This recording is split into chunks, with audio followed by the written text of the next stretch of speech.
गजब। यदि 12 व्यक्ति प्रतिदिन 12 घंटे काम करके 12 मीटर की सुरंग खोद सकते हैं और 12 दिनों में, तो सुरंग का समान आयाम का अतिरिक्त 4 मीटर खोदने के लिए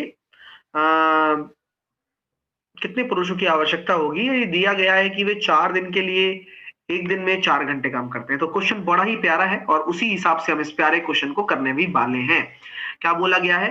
12 व्यक्ति हैं, एम 12 घंटे में 12 दिन काम करते हुए 12 मीटर सुरंग खोदते हैं, तो कितने व्यक्ति 4 दिन में 4 घंटे काम करके 4 मीटर सुरंग खोदेंगे? 4 तिया 12, 4 से काटा मैंने इसको 3 इंटू 3, 3 से काटा 3, 12 तिया 36। तो x बराबर कितना निकल कर आएगा? 36।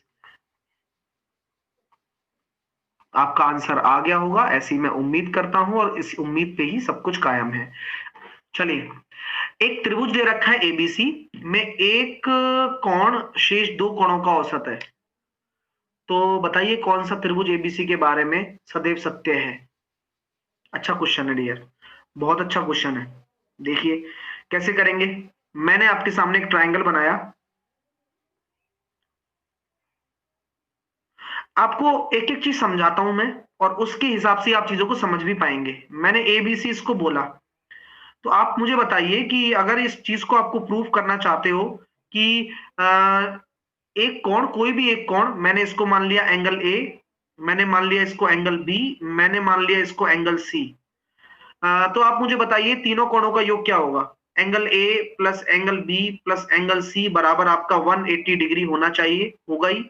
और आप ये भी कह रहे हो सर कि आपका ए प्लस बी, मैंने कह दिया angle A plus angle B का जो औसत है वो एंगल सी के बराबर है, मैंने बोल दिया। तो मैंने यहाँ कहा कि यार मैं अगर एंगल सी को निकालना चाहता हूं या एबीसी निकालना चाहता हूं, एबीसी में कोई भी कोण निकालना चाहता हूं, तो मैं ये कहूंगा कि 2c अगर मैं रख देता हूं एबी की जगह, तो ये हो जाएगा 3c बराबर 180 डिग्री।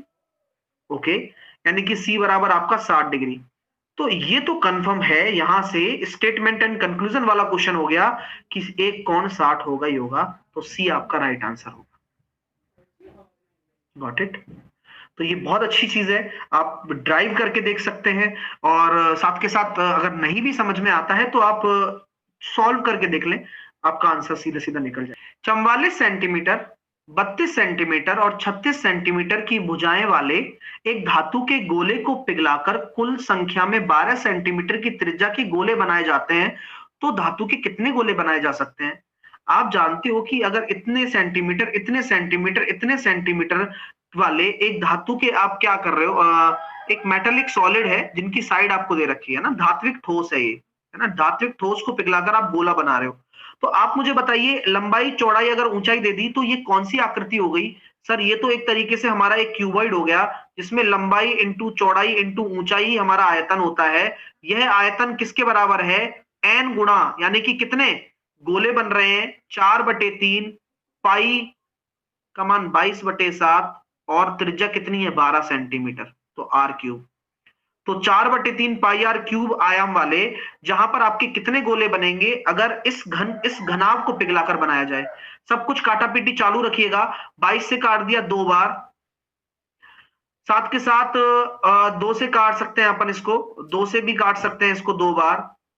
फिर हम यहां कह सकते हैं 12 से काट दिया मैंने इसको 3 बार। फिर हम आगे भी इसको काट सकते हैं, 3 से काट सकते हैं 4 बार।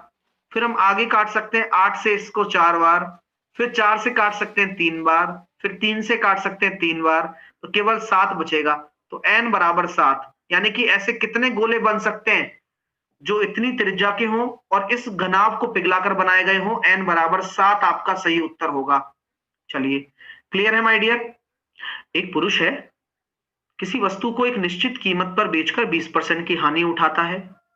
यदि उस समान वस्तु को 20 रुपए अधिक पर बेचता है तो 20% का लाभ उठाता है, तो उसका क्रय मूल्य क्या होगा? तो आप मुझे बताइए कि वह 20% की हानि पर जा रहा है और फिर वह 20% के प्रॉफिट पर हो गया, यानी कि यहां से उसने 40% की जो इंक्रीमेंट किया, उस 40% का इंक्रीमेंट ही आपके 20 रुपए के बराबर है।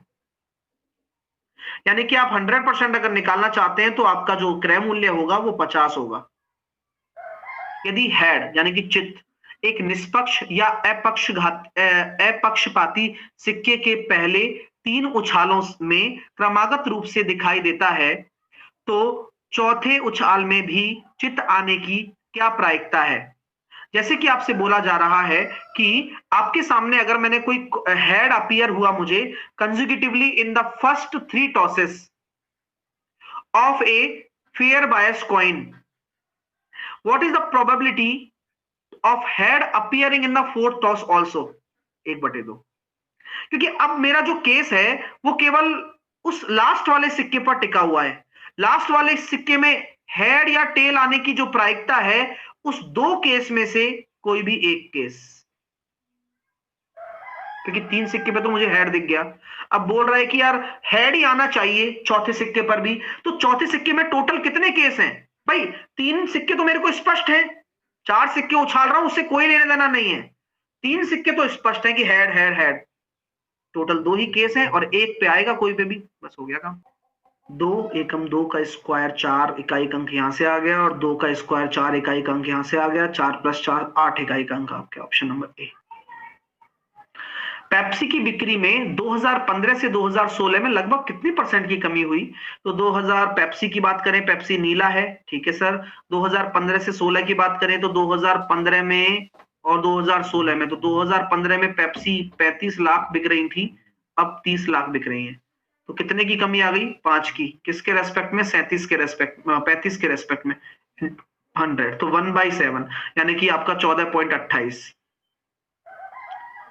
तो 14.28 तो लगभग आपसे पूछा गया है भाई, अप्रोक्सीमेट बता दीजिए भैया, लगभग पूछा गया है तो 14% लगभग आपका राइट आंसर हो जाएगा। एक व्रत है, एक समभुज त्रिभुज के अंदर है, मतलब एक समबाहु त्रिभुज के अंदर एक सर्किल है जो तीनों तरफ से स्पर्श करेगा। अब अंदर है तो करेगा, यानी कि पूरा इन सेंटर वाला बात हो गया। तो वृत्त की त्रिज्या आपको दे रखी है, त्रिभुज का क्षेत्रफल बता दो। तो अब सारी क्वालिटी आपको यही दिखानी पड़ेगी अपनी, कितना आपको आता है, क्या पता है, नहीं पता है। भाई देखो ऐसी बात है कि ये क्वेश्चन यूं ही हो सकता है होने को, तो बस समझने समझने का खेल है। मेरे प्यारे विद्यार्थियों, आपको मैंने बताया था कि अगर समबाहु त्रिभुज होता है और अगर आपको उसकी अंत्य त्रिज्या दे रखी हो, तो यहाँ r बराबर अगर आपको 2 दे रखा है तो r बराबर वैसे क्या होता है समबाहु त्रिभुज के लिए? a/2√3। तो आपकी भुजा कितनी निकल कर आ जाएगी डियर स्टूडेंट? 4√3। तो आपकी समबाहु त्रिभुज की भुजा निकल कर आ गई, तो क्षेत्रफल कितना निकल कर आ जाएगा माय डियर? √3a²/4। तो 4 से काटा 4, 3 आ गया, 12√3 आंसर आ जाएगा।